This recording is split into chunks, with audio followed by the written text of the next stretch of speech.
Hey, I'm Steve Reason, and I'm from Miami, Florida, and here's my story. I was born at Jackson Memorial Hospital. I was very passionate about playing basketball, but I didn't have the grades to play basketball. I went to a school called Thomas Jefferson Middle School, and I didn't have the grade. I tried out for the team and made the team. But the coach at that time told me like, yo, you can practice with us, but you won't be able to play until you get your grades up. So we would have like these work studies where you'd have to go to the work study. And one day on the way to work study, I saw this gentleman named Melton Mustafa Jr. standing in the hallway playing the saxophone. And when I saw that, I was like, wow, like because he was playing, and then people would be walking by, like the younger students would be walking by and like watching him play. And I'm like, man, I want to play that. That looked cool. And I literally walked up to him. I was like, yo, how do I play that? What is that? And he was like, it's a saxophone. You want to play this? I was like, hell yeah. And then he was like, well, you're gonna have to get your class changed over. You gotta change one of your electives to beginner band. He actually told me to be a tenor sax player, but I chose the alto, and that was the beginning of how everything started. When I was in high school, when I was probably just a couple of months before I was about to graduate, I actually got a couple of scholarships to continue on in music. At that time, I had already signed up to join the Marines like the year before, because I wasn't sure how I was gonna pay for college. Like nobody at the time in my family really went to college at that time, so I was like, well, this is my safety net right here if I don't get any type of possibility of going to college. So I ended up actually going to the Marines. So and even when I got the scholarships, I still didn't feel like I was ready for college. Like I didn't feel like that's where my mind was. And I feel like I think that was a time in my life where I really didn't understand what I really wanted, but I know that I wanted something different. And I wanted to get out of my parents' house and go like see the world. And that's exactly what I did. I joined the Marines, and I did my 4 years. I did 3 years reserve. But when I came back home, at this time I was still playing my sax off and on in the Marines because I had it with me. And then right before I went to, we were getting shipped off to go to Iraq for Iraqi freedom. I think that's around the time when I think I pawned my horn.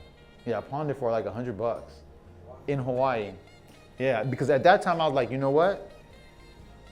We don't know how this is gonna play out. I'll just give the horn up, and this might be it for music. Well, the DJing part, while I was playing at Nikki Beach, I met Felipe Caval, which was like a popular DJ, but he played at Nikki Beach. And we built like a friendship, and that's when I was able to really see like this whole DJing thing from behind the scenes.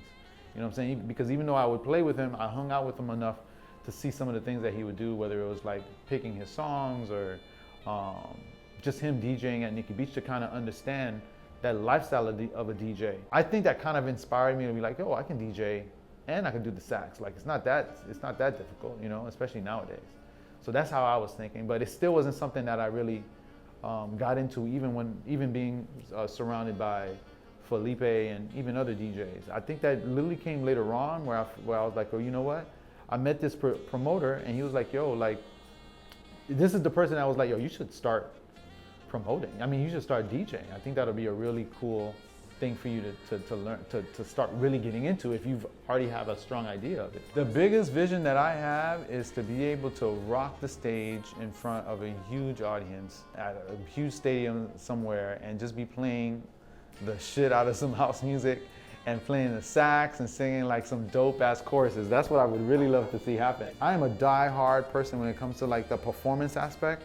Like I've always wanted to have like the stage with the lighting and, you know what I'm saying, be able to fly over the crowd or something like that. Like I be thinking like that when I think of shows, because I feel like shows now are like, not every artist has a great show, you know what I'm saying? And not every artist has a show where like it really showcases their talent. I feel like now there's a lot of visuals now. And I feel like visuals, all they do is really just take away from the person that's actually performing. And people at a show, they're gonna be in awe about anything that has with lights and flickerings. And then I'm not saying there's nothing wrong with that, but I feel like that was the unique thing about Michael Jackson. Like when he performed, you got the artistry, you got the dancing, you got the lights, you got the smoke and the fire, you got all that, but it never took away anything from him. It just only complimented him. And I feel like that's how I would want to be, you know what I'm saying? Like I want to come out of the stage playing the sax with smoke around me, like, yo, that should be hot. I have like a vision, like aside from just me And whether me singing or me DJing, like I have a whole vision of what I would like to add to that type of ambiance. You know what I'm saying? Like it's because obviously a show it can be about the artist, but having other things incorporated, whether it's a drummer, and you know, I'm a diehard musician, so of course I want to have like a bass player, the drummer, the guitar player, because I feel like all those things right there just add like, it's a vibe, you know, it's a vibe. When it comes to DJing is interesting because people love lyrics to music.